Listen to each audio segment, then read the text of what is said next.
On this week's episode of Superhero Timelines, we're going into the dark. That's right, we're going to check out Sam Raimi's dry run with superheroes, Darkman. We're going to check out to see if its continuity and timeline make any sense, or if it's as messed up as Darkman's face.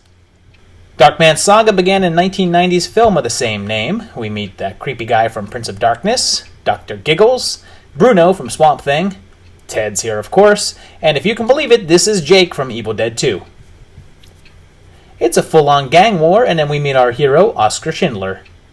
He's making a synthetic skin that unfortunately keeps dissolving in the light, and he's dating Marge Gunderson, and her memo here is dated October 1989, so we're somewhere around that time, but there's no telling if the memo is current. She discovers her boss is corrupt, and he sends the squad to retrieve the memo. They kill the Neeson's assistants, and then blow him up. But he survives, and they sever his nerves so he can't feel the pain from his burns. He escapes and goes back to his lab to try and use his fake skin to recreate his face.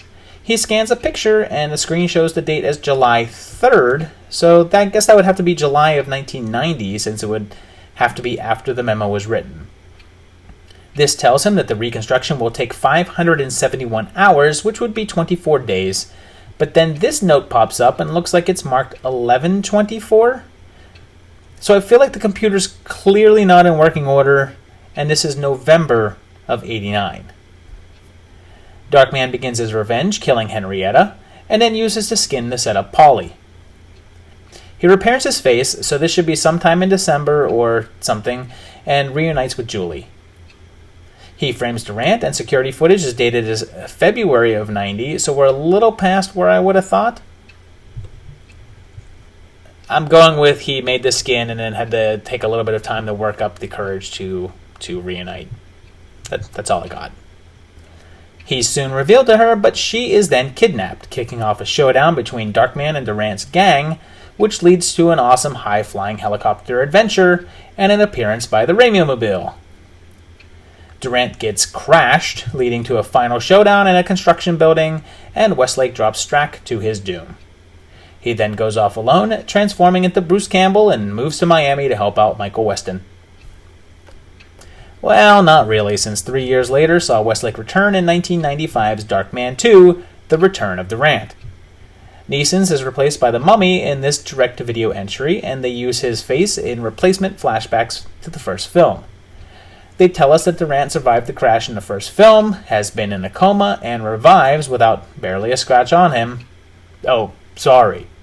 He has a cane. Darkman has his own dark train and underground fortress now, and an accent.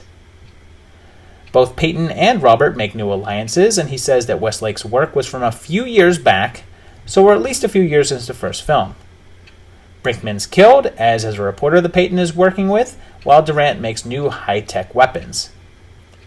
The final showdown sees Westlake wearing his human mask under another mask for some reason, some explosions, and then Darkman takes the time in the middle of a battle to put his costume on, until Durant finally gets blown up in his car.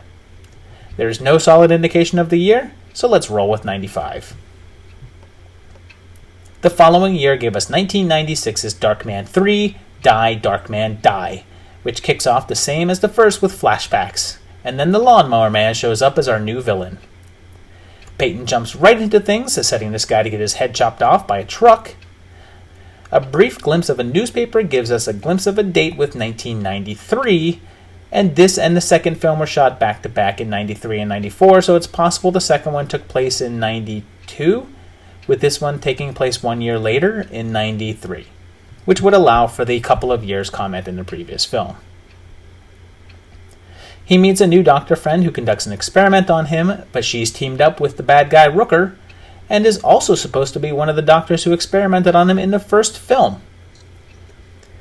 He escapes their clutches, and the doc replicates her process on Rooker's thugs to increase their strength, and then Rooker says that street thugs think that they need guns to make a point, but fists send the real message, and then he shoots a gun to get everyone's attention. We get this really weird dream sequence, and Rooker betrays the doc and has her shot. His thugs get taken out by police, and Westlake takes out the rest. Darkman finally knocks Rooker into a grinder, but has to use his only sample of permanent synthetic skin to save Rooker's daughter, and he vows to continue his scientific and crime-fighting work.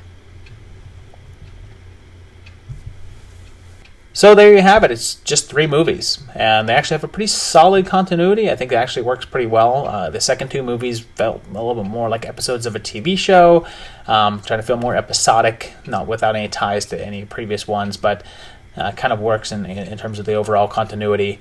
There was also a pilot for a failed TV show that never went anywhere, and also some comics. They teamed up Darkman with Ash in the Army of Darkness series for a little while, which was pretty enjoyable stuff.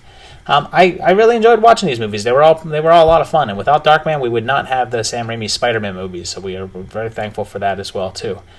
Well, I hope you enjoyed these movies. I hope you enjoyed this video as well too.